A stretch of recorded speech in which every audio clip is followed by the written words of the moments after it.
दद्दू को शहर गए हुए 2 दिन हो गए थे। वो अपने किसी काम से शहर गए थे, लेकिन आज उन्होंने आ जाना था।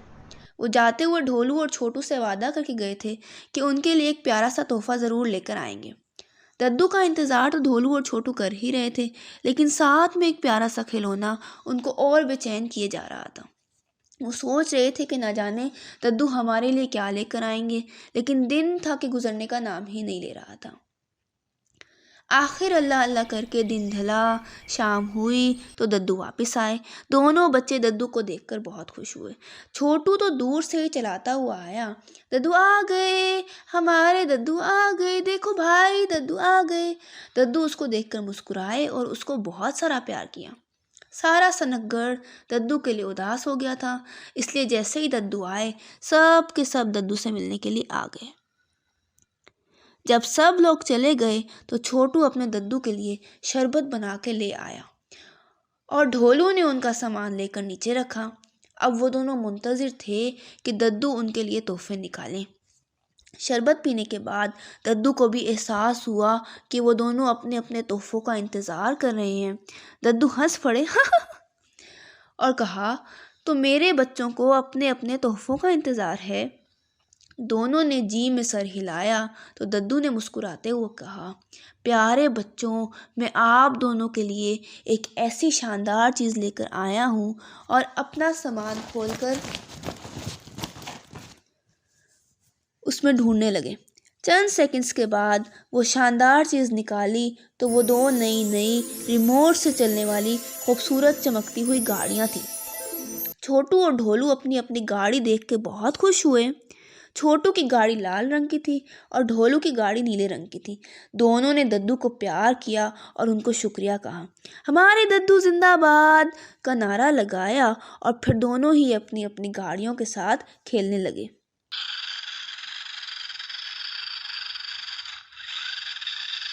कुछ देर के बाद वो दोनों अपनी अपनी गाड़ियाँ बब्बन चचा को दिखाने ले गए। बब्बन चचा, देखें दद्दू हमारे लिए कितने मज़ेदार चीज़ लेकर आए हैं। दिखाओ भाई बच्चों क्या लाए। ये देखें, रिमोट से चलने वाली गाड़ियाँ हैं। बब्बन चचा गाड़ी देखकर बहुत हैरान हुए और कहा, वाह भाई, तुम्हारे दद्दू तो तुम्हारे लिए बहुत कमाल की चीज़ लेकर आए हैं। तुम दोनों तो बहुत खुश हुए होगे। लाओ मुझे भी दो, मैं भी चला के देखूं। जब बब्बन चचा गाड़ी चला रहे थे उसी वक्त दारोगा जी हस्बे मामूल गुनगुनाते हुए आ गए। स्वैग से करेंगे सबका स्वागत, स्वैग से करेंगे सबका स्वागत। बब्बन चचा बोले, दारोगा जी गुनगुनाना छोड़ो और ये देखो ये क्या हो रहा है, क्या हो रहा है, क्या हो रहा है, कुछ मुझे भी तो बताओ। सुनो सुनो दद्दू इन दोनों के लिए रिमोट से चलने वाली गाड़ियां लेकर आए हैं। क्या कहा? रिमोट से चलने वाली गाड़ियां? हाँ हाँ, रिमोट से चलने वाली। ये देखो ऐसे चलती हैं ये गाड़ियां।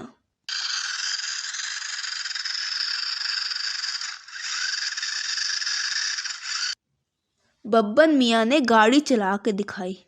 दारोगा जी बोले, कसम पहाड़ी वाले बाबा की, आज तक मैंने ऐसा खिलौना नहीं देखा। बब्बन मियाँ बोले, आज देख लिया ना, खुश हो जाओ। उस वक्त दद्दू भी उन दोनों के पास आ गए और बताया कि बब्बन मियाँ, मैं तुम्हारे लिए भी शहर से तोहफा लेकर आया हूँ। मेरे लिए भी? हाँ, तुम्हारे लिए भी शहर से तोहफा लेकर आया हूँ। ये देखो बड़ी सारी कढ़ाई है, इसमें तुम आइंदा से मिठाइयाँ बनाया करना। शुक्रिया दद्दू, आप बहुत अच्छे हैं। दद्दू जी मेरे लिए कुछ नहीं लाए? ओ भाई दारोगा, तुम्हें कैसे भूल सकता हूँ, तुम तो पूरे सनकगढ़ की जान हो। तुम्हारे लिए तो मैं बाजा लेकर आया हूँ। तुम्हें बाजा बजाने का शौक है ना? लो बजाओ। वाह वाह दद्दू, ये बाजा तो बहुत खूबसूरत है।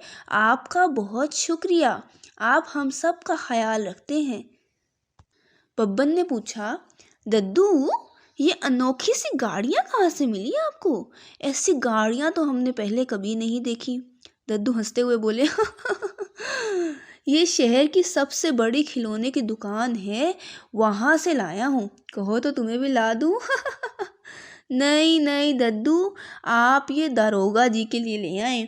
इसमें बैठकर दारोगा जी सनकगढ़ का गश्त किया करेंगे। दारोगा जी बब्बन चचा की बात सुनकर मुंह बनाकर बोले, मेरे लिए क्यों? तुम उसमें बैठ के हलवे बेचे करना। दोनों बच्चे बब्बन चचा और दारोगा जी की लड़ाई सुनकर हंस हंस के लोटपोट हो गए। छोटू हंसते हुए बोला, बब्बन चचा, दारोगा जी, आप दोनों ना लड़ें, ये दद्दू तो हमारे लिए लेकर आए हैं। ना आप गश्त करिएगा दारोगा जी, और ना ही बब्बन चचा आप हलवे बेचिएगा। इस गाड़ी से हम दोनों आराम से खेलेंगे। सब सुनकर हंस पड़े। अब सुबह शाम छोटू और ढोलू को तो और कोई काम ही नहीं था। वो तो हर वक्त अपनी अपनी गाड़ियों के साथ खेलते नजर आते। वो दोनों ही सुबह उठते, झील के किनारे चले जाते और वहाँ जाकर अपने अपने रिमोट और अपनी अपनी गाड़ियों से खेलने लगते। वो दोनों रेस लगाते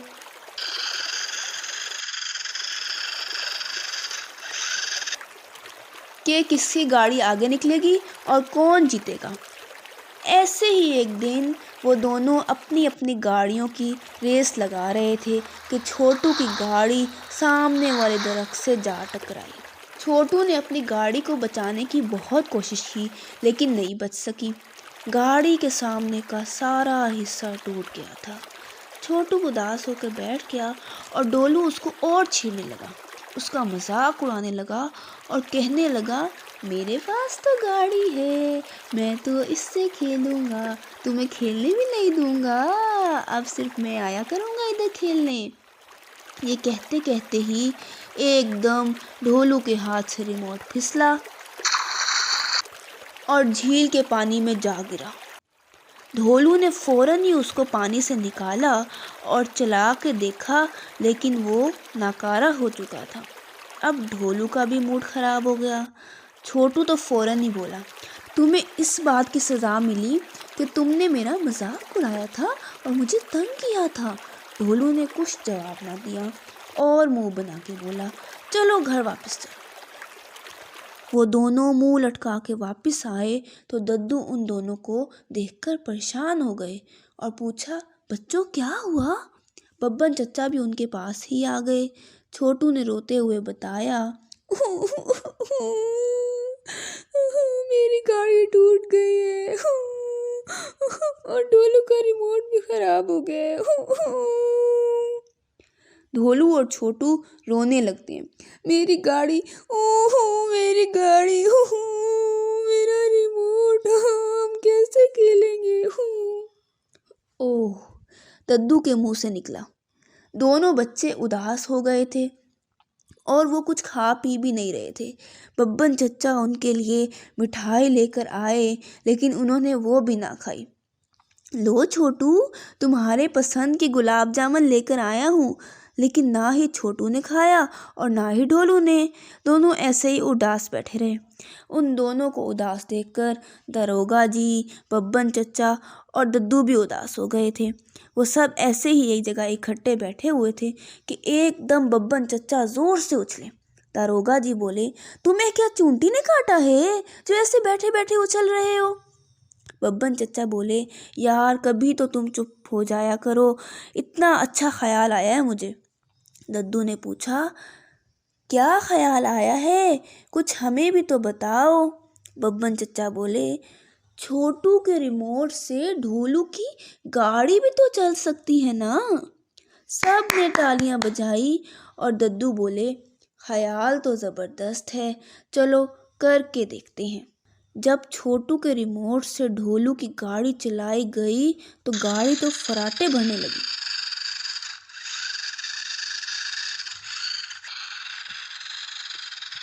जिसको देखकर दोनों बच्चों के चेहरे खुशी से चमकने लगे। दोनों बोले, बब्बन चचा जिंदाबाद, बब्बन चचा आप बहुत अच्छे हैं। और दारोगा जी तो फौरन बोले, कसम पहाड़ी वाले बाबा की, ये बब्बन इतना ज़हीन तो नहीं था। दिन ब दिन ज़हीन होता जा रहा है, कोई तो वजह है। बब्बन ने दारोगा को बड़ी बड़ी सुरमे वाली आंखें दिखाई तो दारोगा ने डरने की अदाकारी की, जिस पर सब हंस पड़े। बब्बन अपनी लाई हुई मिठाई से सबका मुंह मीठा करता है और कहता है कि दद्दू हमारे बच्चे खुश हो गए, चलें इस खुशी में मिठाई खाएं। दद्दू कहते हैं, हाँ हाँ क्यों नहीं, लाओ भाई। छोटू, ढोलू, दद्दू, बब्बन चचा और दारोगा जी सब मज़े मज़े की गुलाब जामुन खाते हैं। फिर छोटू और ढोलू दोनों मिलकर एक ही गाड़ी से खेलने लगते हैं, लेकिन खेलने के बजाय वो हर वक्त लड़ते रहते हैं। पहले मैं खेलूँगा, मेरा रिमोट है, मैं खेलूँगा, मेरी गाड़ी है ना, मैं खेलूँगा, मुझे मेरी गाड़ी दो, मुझे मेरा रिमोट दो, पहले मैंने खेलना है, पहले मैंने खेलना है।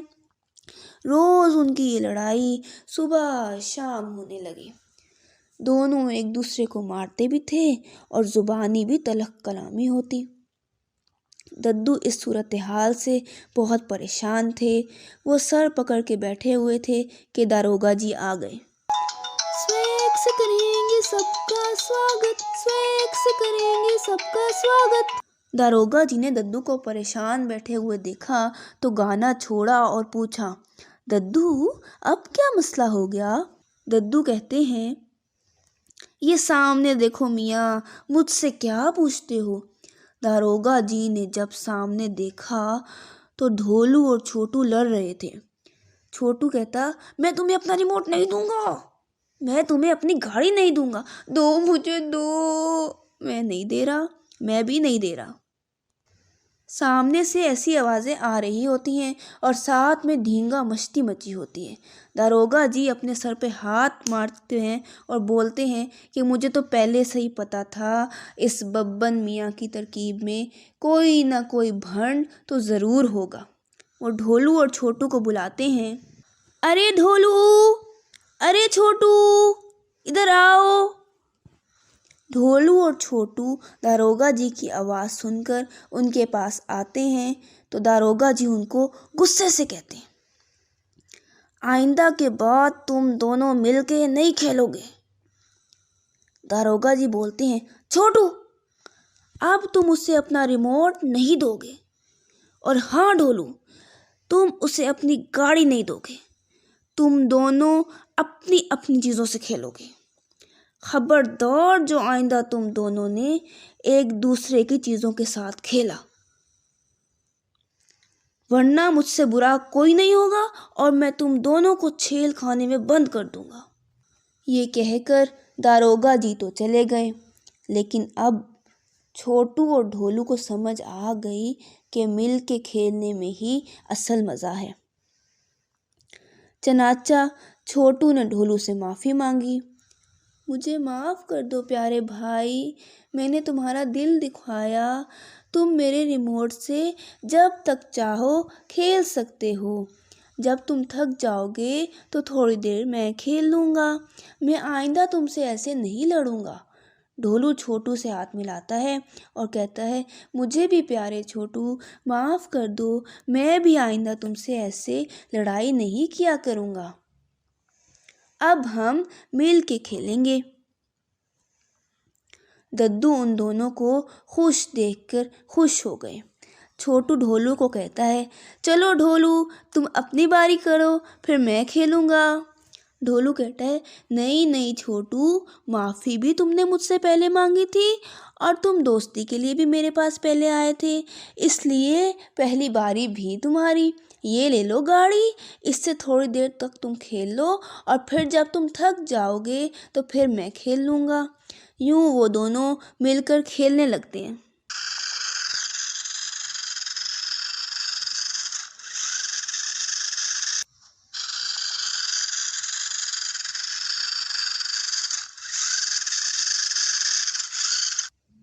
थोड़ी देर के बाद जब बब्बन चचा और दारोगा जी उनको यूं मिलके खेलता हुआ देखते हैं तो बहुत हैरान होते हैं। दारोगा जी पहले उनको डांटने लगते हैं, लेकिन फिर जब वो देखते हैं कि वो दोनों मिल के खेल रहे हैं तो वो उनको कुछ नहीं कहते। और बब्बन मियाँ की तो हैरत ही नहीं जा रही होती। वो अपनी आंखें मल मल के देखते हैं कि कहीं मैं ख्वाब तो नहीं देख रहा हूँ, ये सच है क्या? दारोगा जी बोलते हैं, नहीं नहीं बब्बन भाई, कसम पहाड़ी वाले बाबा की, ये ख्वाब नहीं है। जिस पर दद्दू समेत सब हंस पड़ते हैं।